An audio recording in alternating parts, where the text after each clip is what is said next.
Hello, everyone, and welcome back to Pillar to Post. I am Rashaun Alleyne, and I'm joined again by Kobia Hamblin. And together, we're going to preview the season of Emancipation Raceday. It's a eight race card actually. But before we jump into that, we're going to backtrack to last race day, July 31st. It was the Visit Barbados Raceday, and I'm sorry that we weren't able to bring the race day recap when we usually do. Races were so close together, and with all the holidays, we just thought it best to, slap it onto the preview for the next day. And Kobia last race day, we saw something special again. Rashaun. Equine dominance, a one horse race, a paid workout, however you want to put it. Nostradamus dominated the race from pillar to post. It No, was a yeah, situation where we've seen it a few times before, but there's nothing anyone in the race could have done. She simply put lengths on top of lengths in the field and comfortably strode away from them. And it's a situation of if you try to go after her, you're going to cook your horse and have nothing to finish with. And then even if, let's say, another barn was to send a sprinter behind her, I don't think that would have changed anything. No, Shadasa was too easy, calm and relaxed, calm and composed. yeah, I think that's very important. Like we've seen it before from her. We've seen it in the Derby before. Like we've seen it, but like, what can you do to stand in the way from the stand in the way of this tour de force? She had a lot of questions going in, whether she can stay, whether she can come off the layoff, and she answered them resoundingly. Like this With was flying an colors, with not a yeah, sound of doubt in mind. was an immaculate performance. And I think no matter how many times you see a trick like this, no matter how many times she does this going forward, you are going to be wowed every single time. Each and every time is going to be just as breathtaking as the first time you've experienced it. Me personally, the first time I saw this was with Poetic License, and I think she did it just as easy. Jarrell never had to ask her a question. Jarrell never had to encourage her early on. Jarrell never had to niggle at her till about the 2 furlong pole, where you'd expect she's getting a little tired and she wants some help home. But look at her. This is about 4.5 furlongs to go, and she easily has a dozen lengths on the field. The horse that's leading the And second part is Valiant, as should be expected. But what I want you to look at is look at where the second place horse came from, Mandarin Oriental. He was absolutely nowhere before to go. Where did he come no, from? it's right. It's crazy that he was last. No, and you're going to see where he finished and a very clear second. He finished second in a very clear second. And at this point, it's where you have to think horses need to start getting closer or they're dead. And you see, like they never got to her. And I feel like they came off the bridle a lot earlier than she did, even though she was put to a ride a lot earlier. And then, as you said, Mandarin Oriental is getting a dream right. He wins many derbies without a trip like this from Nostradamus. And to finish second, and I have to really credit Ramel Lovell. He did an interview with Pillar to Post, and he was very candidly confident in his horses. He put Mandarin Oriental in here one race off the bench. He put Charisma one race off her first start. Like, I mean, Elevate didn't run that great, but two of his three charges were two of the top four, and they were huge. They were definitely on a very commendable effort from, as we say, the boy from the Bayland. But something I had to look at was our purist favorite, Raconteur. Now, I did have a question mark on this horse because I do tend to find when horses perform on what we call an off track, when they do come back to good to firm going or even good, they tend to give me a little what we call a bounce. And I don't think Raconteur did bounce. I think Nostradamus just blew them away, and that was the best that Antonio Bishop could have come up with in the Derby. I don't Yeah, discredit Raconteur anyway or anyhow, but I think Nostradamus just blew them out of the park. yeah, I think he didn't necessarily run badly. I just think he found two horses on the day that were better than him because Precisely. taking out Nostradamus, Mandarin Oriental beat him clearly. So, and he got quite a similar trip to Mandarin Oriental. So I just think he found two better horses. Could, as you said, could be a bounce, or it could just be two better horses on the day. And as much as we praise Nostradamus, I have to really bring it back down to earth, where we talked about how we questioned if she could make the 10 furlongs, even though she's bred. Like her father's a Tango winner, her mother is a midsummer runner up. Her derby was finished in 2:15, and it was not soft. When races were postponed, that really helped her.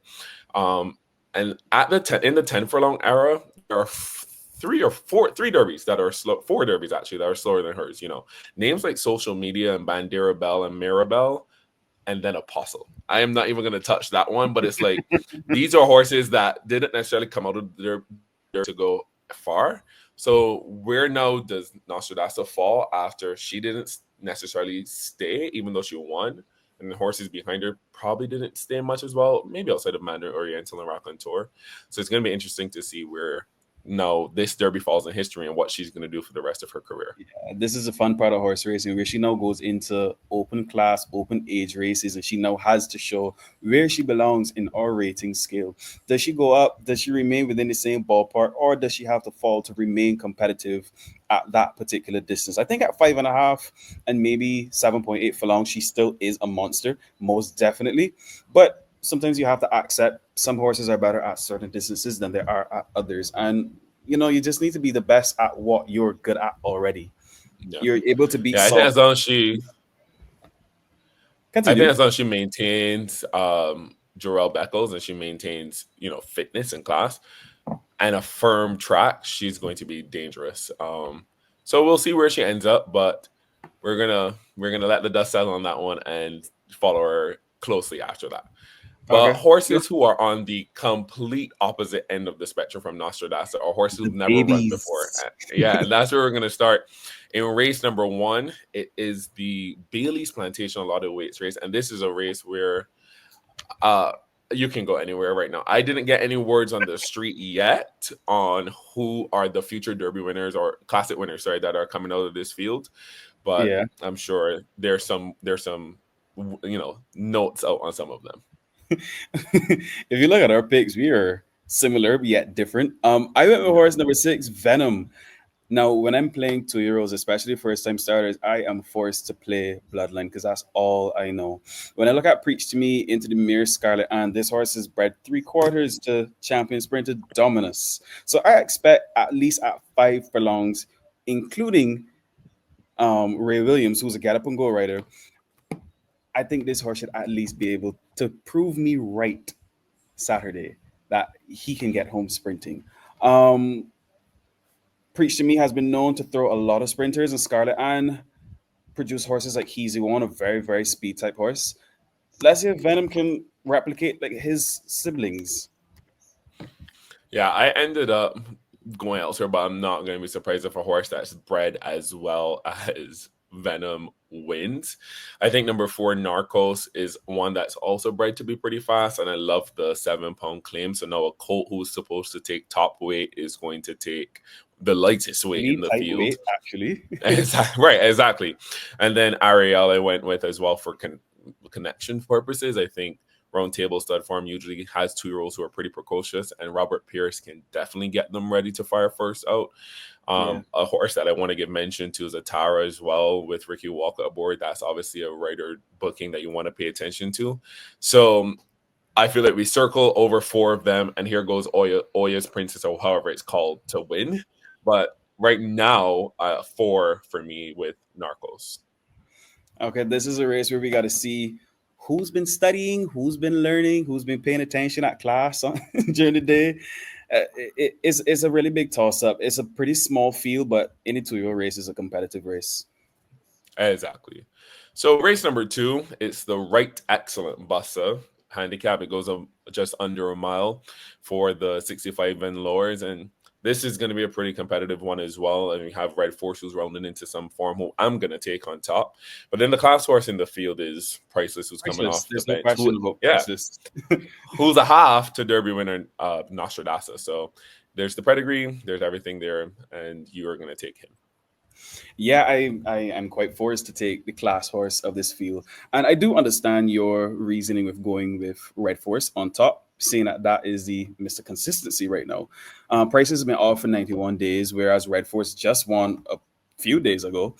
Right. But when I reflect to Priceless race, this dates back to 19th of March this year.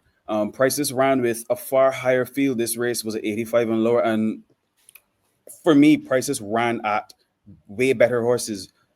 Right. Prices ran at horses, in my opinion, he shouldn't be running at. Yeah, I think like the company that he's keeping definitely is a big thing. And as I said, he's a class horse in the field, is rated the highest, and he's gonna get a little weight break. And and I can't ignore that. I'm going to go with Red Force in this spot because I think he's just going to be loose on the lead.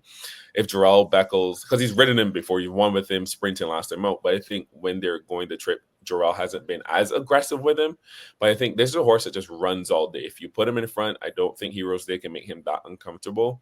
With the 117 pounds, getting 8 pounds from Priceless, I think this is a horse you just put in front. He gallops along, and Jarrell Beckles, as we saw with Nostradamus, could probably wire them pretty comfortably here. But I respect Priceless as a class horse in the field. I guess he just has to prove you wrong then. Yeah. And then rounding out the try for me, I'm going to go with a maiden and Magnifique. Ricky gets on. He's also pretty highly rated, but that's because of where he was born. But I wouldn't be surprised that he gets up and runs a pretty big race as well. You think he's good enough as a maiden? Yeah, I mean, as you talk about company, he's run with Anissa, who I have pretty highly rated. Again, it's like, well, this is who he came here with, and someone has to run second. But I think his races are pretty solid. Off the bench is a bit of a question, and as a maiden as well. But I think he's a horse with some upside, so I'm going to take him as well. Okay, I had to go with the lady of the field. I told you so as my third line. I think she will relish the apprentice claim. Devontae Prescott, they've been working together pretty good as a team recently. Yeah. I still think Prices and Red Force are the horses to beat, but if I have to put someone for third, it has to be I Told You So. I think Heroes Day is a little headstrong around the 4 furlong pole, and I'm not sure of this. Let's see if the rider change with Ray Williams is able to make a difference there, if he's able to temper Heroes Day's early aggression. But I think when it comes on to the end, I think I Told You So will prevail over Heroes Day. Yeah, she's a good horse. I just cannot trust her. So that was race number 2. Race number 3 is the Rock Hall Free Village, and this is for the 3-year-olds and older at 45 and lower. And in my opinion, we have a horse that is rising, and it's going to become a pretty common name for this year, and that's Malala. And we both land on top of her. We're not afraid of the 131 pounds that she's going to have to take. We hardly have the same winner. So this is, right. Especially at 131 pounds, this one stands out to me. Malala, a winner of just 2 races. And just 3 races back, 14th of June, Malala would have came here with the same rider, Ricky Walcott, circling the field at the top of the stretch. She's about 5 lengths off the leader. And she makes the little effort of circling these horses and getting for home. I think when she gets her cue, she knows exactly what to do. And she's there all day, every day. No, this turn of foot to run down Luscious was very impressive. And then she steps up last time out and runs with Fantastic Shantae and Drogon, horses that are a little higher rated than her.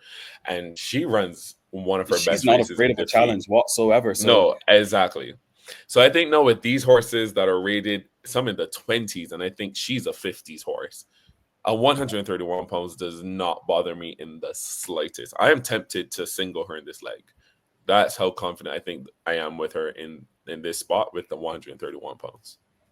If you ask me, the 131 pounds, yes, is her difficult factor for this race, but I'm not confident enough to single her. I have to go with my second line. I have to add in 17 million US.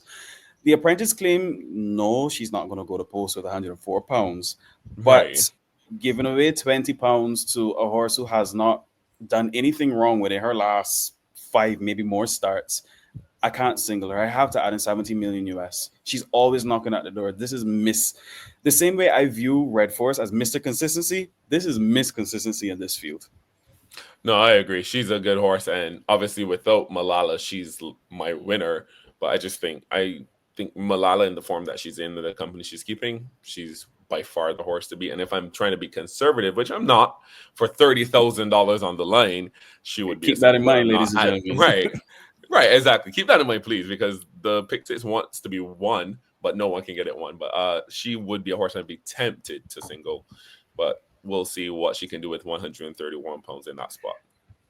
On another day, my third line would have been High Velocity, but my issue is, 1, the time off, and what should be the going. We don't know what's going to happen between now and race day. As of right now, I don't think High Velocity is going to be a very big fan of it. So I had to change my third line, and I had to go with Amaretta. Amaretta seems to run on anything. So I put my trust in her for my third line. And then for me, I'm Sid. I just liked Amaretta last time, and that race was just too bad for me to even think about her again. She'd have to beat me. But I'm Sid has, hit the board two last starts, and the claim here with Bellamy going to be very lightly weighted. We know that he likes 9 furlongs, and sometimes he's just as good as 17 million US, if not better. So I'm going to go with a horse like that over Amaretta, who I might even say I'm done with. But yeah, that was race number 3. And we're going to Let's move turn on up to the race number pace and 4. look at race Yeah. number 4, the Kofi handicap. I'm sorry, did I Couldn't, butcher that? couldn't tell you. I couldn't tell you. But here we short into 5.5 furlongs. This is for West Indian bred 3-year-olds. So these are some of the horses that may not have been able to get Derby distance, but they still deserve their time to shine. For this race, I went with horse number 4, Bahari Cove. Bahari Cove, the son of Mr. Stubborn, Aristodemus. Bahari Cove, I've been looking at. Bahari Cove has not run out the first 4 in ages now. Actually, he has one bad start, which was 5th and 5th.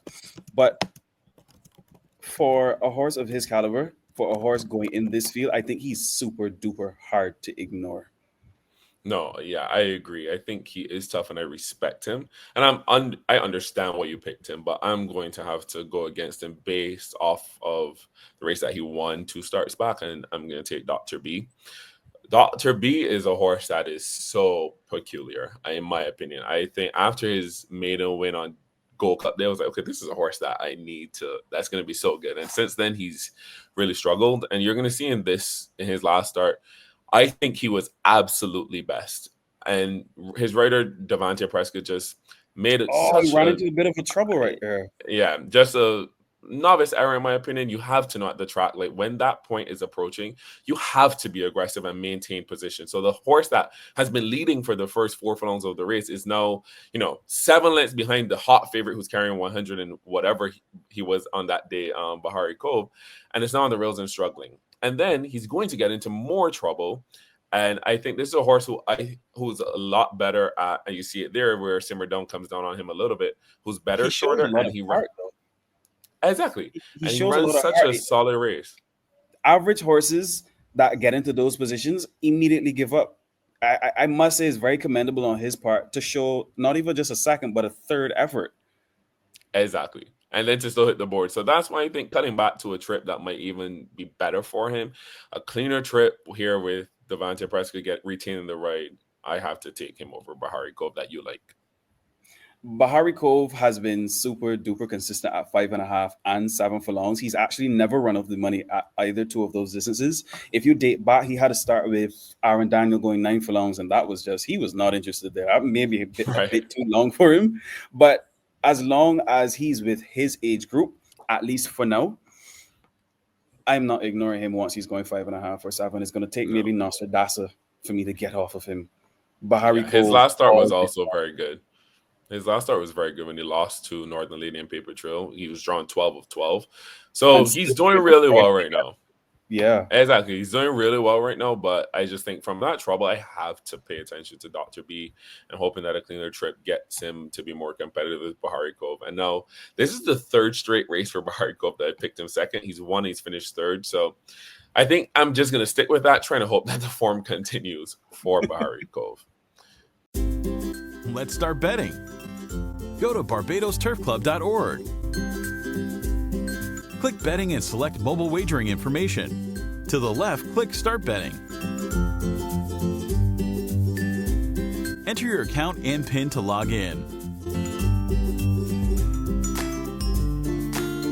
Select event.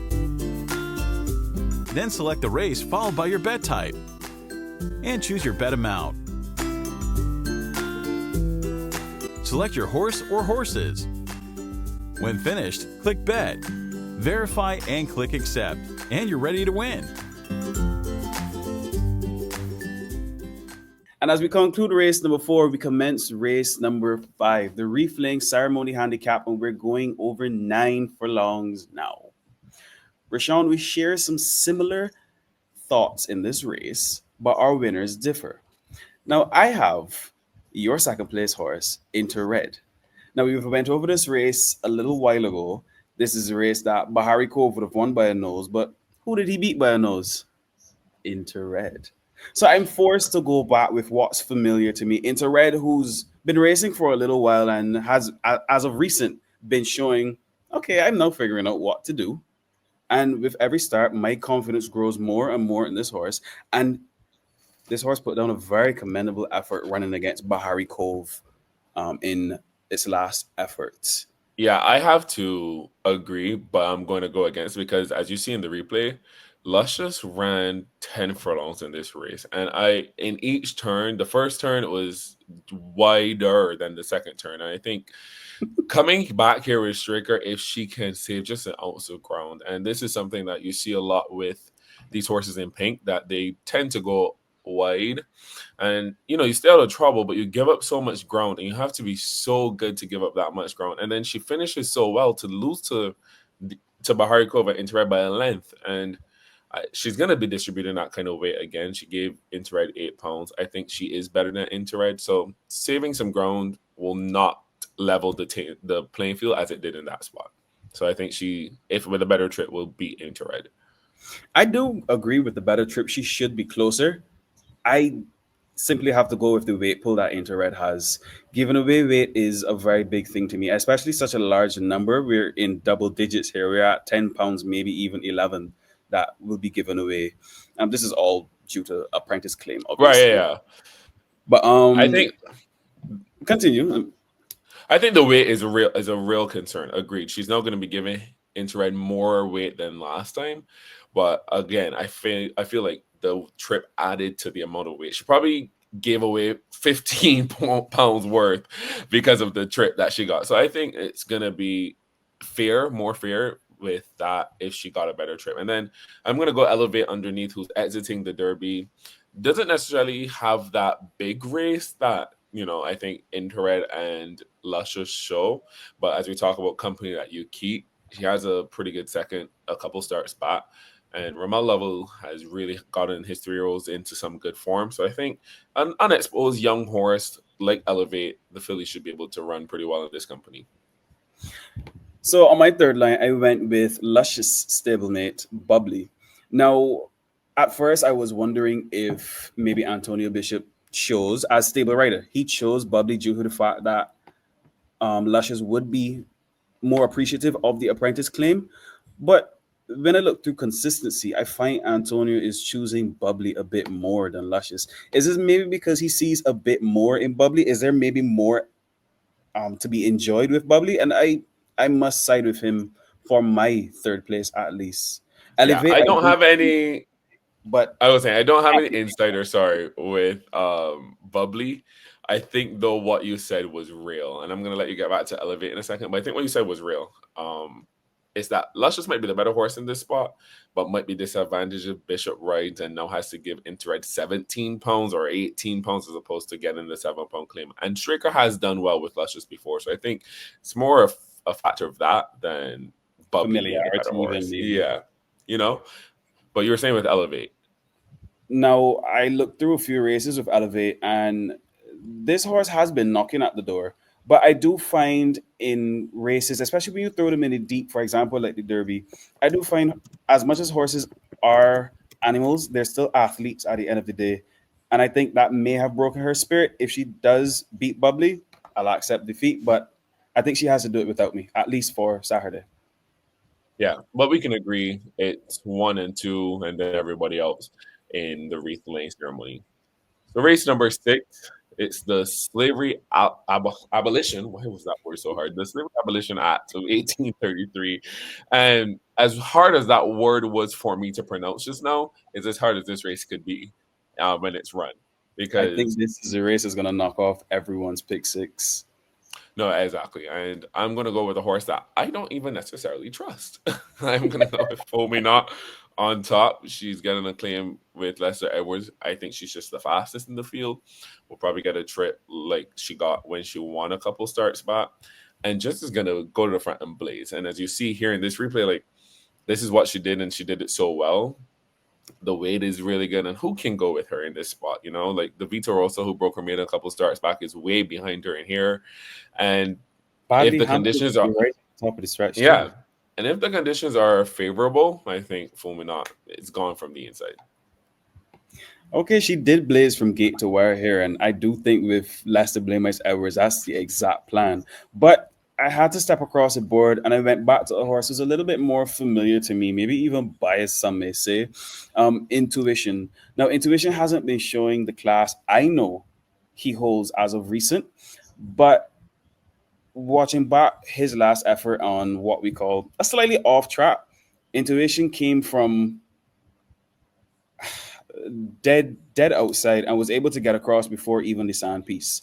Now, Right. when you're sprinting and you're coming from all out there, obviously you have to give a greater effort than everyone else because you're technically covering more ground. Yeah. And I think now that Intuition is able to get the real draw, as long as this horse is up to the task, I think he should be able to get to front and play the same game that you said Fool Me Not will be playing. Catch me if you can. No, it's ironic that you show this replay because Fulminant is in this spot, and Fulminant does not get out of the gates, get squeezed, and is what 10 to 15 lengths behind Intuition. And I'm like, who's gonna go with Fulminant?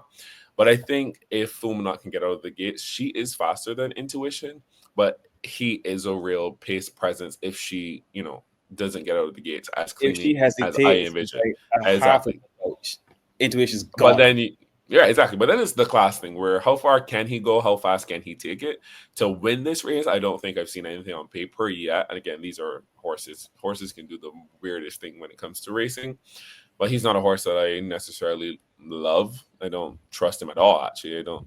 So the best of luck to you. The $30,000 belongs to you if he can get home. But I'm going to go with some horses that I know, and we agree here with Early Riser. Ricky Walcott stays aboard, retaining the right. Just a horse that's very hard knocking, no matter if it's 5.5 up to 9 furlongs. He's got some good tracking speed. I think he can sit behind behind Fool Me Not and Intuition. Probably got a good trip. Wouldn't be surprised if he wins here with 116 pounds as well. And you seem to like him underneath. And then Prominent with some speed coming across, I think could round out some of the exotics. Well, with Early Riser, I fail. I cannot ignore the turnaround in form since Romel Level has started training this horse. Your choice of Prominent, I don't support. Maybe if they were going 7, 9, maybe 10 furlongs, I think Prominent is more of staying speed. I'm not necessarily a big fan of this horse sprinting. And Vita Rosa, again, Vita Rosa has been here for how long? And she's won just the other day. She retains the same Finally. rate.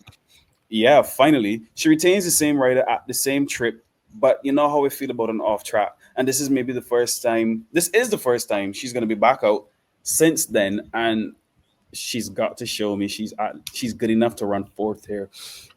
Winners on an off track, I'm never going to put as winners on a fast track. That's exactly what we expect. She's got to show me she's improved since this run to finish fourth. No, yeah, it is going to be hard to take her. A lot of people are probably going to jump on her now that she's finally gotten that monkey off her back. I don't necessarily love her in this, but I think with the pace signed on, I may want, and not that it's going to be a rip-roaring pace, which is why I don't have Visionary as high, but I want Visionary coming in the end to finish fourth. I think he's also better at the shorter distance, and the claim, I also love it as well. So those are the 4 for me in this spot. Yeah. Okay, so we take a step into race number 7, the day of national significance handicap, and we're sprinting again.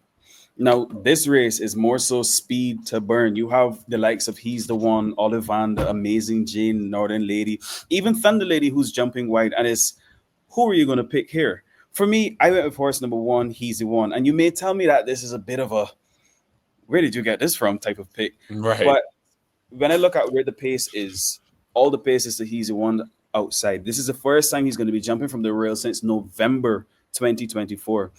And I think he's fast enough to at least put 2-3 lengths and sit down comfortable up front before the pace is able to get across. You have other speed horses in this race, again, just like Amazing Jane, Life is Great. He's there to keep He's the One honest, and they're still not fast enough to go if He's the One. I think that's exactly what's going to happen again on Saturday. Yeah, I disagree, and I can't. This is the first race that we disagree on really for the entire card, and I cannot believe you have Northern Lady nowhere, especially for He's the One, and I have Not to call it fast into enough to get question across.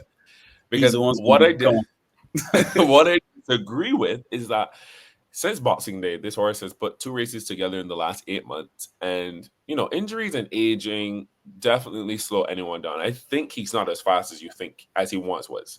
And Northern Lady in her last start, where she lost to Paper Trail, after winning rating for the first time in her life, just completely blew Paper I'm Trail, who's fast, still Marvel, mind who's blown by that, fast. you know. No, yeah, I can't believe. No, I really cannot believe I Kobia still actually don't know rated where at she one. pulled that performance Yeah, from. but that's why I think she's turned a corner a little bit, where she's starting to do things just a little classier. And this race was huge. I think we saw Paper Trail from the parade ring carrying himself as if he's the Spa Sprint winner of the year. He looked so physically good and carried himself like it, and he won. I think Northern Lady is now, with her last two starts, have just pointed in the direction that she's going to be the horse to beat in this spot. And she's going to be the horse to catch, because I don't think he's the one is going to be as quick as he once was. And then Thunder Okay. Lady's drawn 12. By the time she gets out and thinks about leading, she's fast. I get that. It's going to be Northern Sunday. Lady. Yeah, Northern Lady's gone. So we'll see which one of our predictions for the pace is going to be correct. But I just can't believe that off these last two races, you have 5 horses that you think can beat Northern Lady. And another one I think can beat Northern Lady, despite the way it is otherwise. With so much pace going forward, you know, it has to come back. And I think the best horse out of the closers is going to be Edelweiss. Edelweiss and Queen's Consort, actually. Queen's Consort, I think, is going to love the apprentice claim. That's going to be the difference Right. between her and Edelweiss. But as long as the two of these can work as a team, they're going to be flying at the end. No, you're so right. And I have Queen's Consort over Edelweiss because of that. I think the claim and just being drawn a little more to the inside for Queen's Consort will serve her a lot better than Edelweiss is. Again, there's going to be speed, as you said, but I think Queen's Consort is going to like the setup. So will Edelweiss. And then underneath them, it's Amazing Jane and Criterion for me, because I just think the other speed is going to falter. And Amazing Jane, she's got 2/3 in the last 3 starts, and that's pretty good. And she's rated well in this class. She's a 42 rated horse in a 45 and lower race. And then Criterion, who I've been following. I've been trying to get Criterion in the money so often. And I don't know if this is the time he's going to win when I have him 5th, but for the high 5, he's a horse that I want, because I think he's just, good enough to hang with these and to at least get in the top half of this field. So At least we agree on that part. Right, exactly. Those are the 5, I think. But I have to think that Northern Lady's race to lose here. That is Northern Lady's race to lose. I guess it's only a matter of time until we find out. He's the one Yeah, versus Northern Lady who gets to the lead. Yeah, we'll talk about that head to head off camera. We'll see what goes on with that one. But race number 8, it's the feature. It's the Season of Emancipation handicap, and it's for horses that are 95 and lower. And I made a big claim last race day, with In Tempo being a Gold Cup caliber horse, and we won't even touch that. But I really believe in Anissa is spa caliber filly, and maybe one of the best fillies on the island right now. Not ratings wise, but I think she has that potential in her. Zazi's really good in the No, I can see that. like that. No, yeah, 100%. But I have a lot of respect for Anissa, and I got it last time out when she lost. And sometimes you learn a lot more about horses when they lose, and people like to nail horses to the cross for losing. Like, if you lose, you lose. But I think you learn a lot about them. And her last start, it was soft. Dancing Prospect is rated higher than her and likes to soft more than she does. And Dancing Prospector ran right by her hair. But what I do commend Anissa on is a heart and gallant effort that she gave, although the odds were against her, basically. She wasn't able to get to the lead. I remember in this race around the 4 furlong post, she was squeezed out and she had to run around the field, and she was still good enough to run second. Second to a horse, mind you, that likes it soft. She doesn't like it. She's a horse that I don't. I mean, we don't have conversation with her. She doesn't tell us hey, I hate it soft. But you can see this is a filly that wants it a bit firmer, and the fact that she was so classy to stick to her task and finish the race like that and finish second. I think with a firmer going, she would have 100% been more competitive in that spot, and that's what I think is going to happen here with this condition, with this Season of Emancipation handicap. She's well weighted at 125. She gets Beckles, who I think is going to suit her like a glove. And now this is 3 races in a row that he's been riding her. So now he's going to know her a lot better. I just think this is the horse you want to. That's going to be tough to beat. Jarrell is riding 2 of the best fillies in the island, and He must be Exactly. grinning from ear to ear. But No, if he must enjoy going to work. but if I No, he remove must enjoy going to Elisa work. from this race, I completely forget about her in this race. There's no questions asked. I'm playing Lightning Lewis. Yeah. Absolutely none. I don't know. Like sometimes he's turned into a horse that I can't trust either. But I know the good Lightning Lewis is a horse I want underneath of Anissa. The last start was a little bit of a clunker, but I may attribute it to the same thing with Anissa, that he did not like the conditions as he exits that race as well. And then Donna Strubling, I think she obviously on paper is a little outclassed, but her last two Yeah, races a have slight been step up in very class. solid. Yeah, but if you're gonna step up and do it well, you want to do it with this handicap. And kind of mentioned earlier about Malala coming out of her maiden and non-winners races to step up and run in good company with a handicap. I think this is a perfect spot for her to, at least be competitive with this weight. Yeah, looking through the rest of the field, I'm not a very big fan of undisputed sprinting. To my memory, I don't think he's ever won or placed sprinting. Right.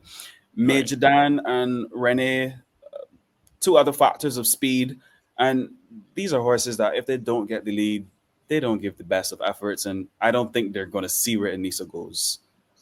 Yeah, I think Anissa is pretty tractable. So if Rene wants it, I wouldn't be surprised that Beckles gives it to him.